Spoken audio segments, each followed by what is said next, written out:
Hello બહેનો, કેમ છો? બધા મજામાં ને? ગુજરાતી ઘરેલું રસોઈમાં તમારું સ્વાગત છે. તો શિયાળામાં લીલા તાજા મરચાં બજારમાં આવી રહ્યા છે. આપણા ગુજરાતી ઘરોમાં ભોજનની થાળીમાં રાયતા મરચાં પીરસાઈ જાય તો ભોજનનો સ્વાદ અનેરો આવે. તો આજે હું ઇન્સ્ટન્ટ અને તેલ વિનાના રાયતા મરચાંની રેસીપી લઈને આવી છું. તો ચાલો આપણે બનાવીએ તેલ વિનાના રાયતા મરચાં.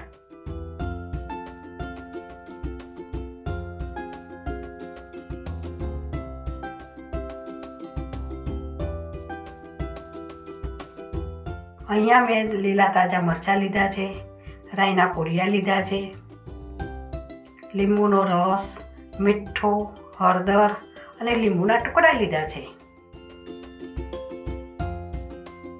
તો અહીંયા મેં 200 ગ્રામ જેટલા લીલા મરચાં લીધા છે. મરચાંને ચોખ્ખા પાણીથી ધોઈને ચોખ્ખા કરીને કોરા કરી દીધા છે. હવે તેને ચપ્પાની મદદથી મરચાંના ઊભા ચીરા કરી દઈશું. જો મરચાં મોટા હોય તો વચ્ચેથી કાપીને નાના ટુકડા પણ કરી શકાય.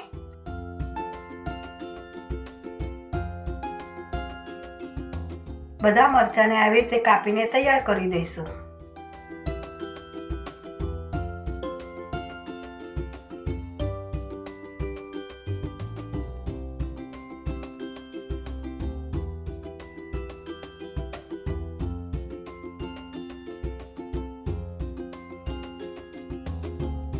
પછી તેમાં 1 ચમચી હળદર નાખીશું,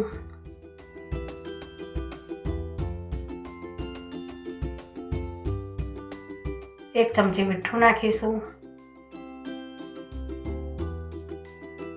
પછી મરચાંમાં 2 ચમચી રાઈના કોરિયા એડ કરીશું.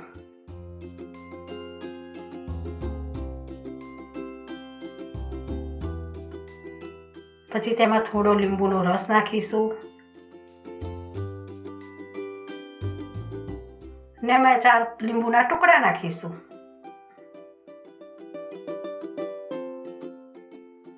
પછી મરચાંને મસાલા સાથે બરોબર મિક્સ કરી દઈશું.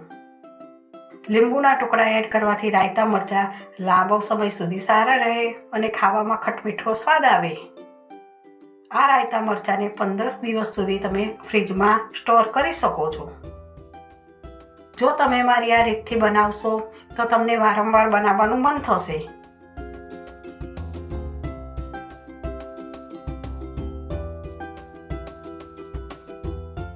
હવે આપણા રાયતા મરચાં ખાવા માટે રેડી થઈ ગયા છે. આ તેલ વિનાના રાયતા મરચાંની ખાસિયત એવી છે કે તમે તરત જ તેને બનાવીને ખાઈ શકો છો. તો આ મરચાં ઢેબરા, ભાખરી કે ખીચડી સાથે ખાઈ શકો છો.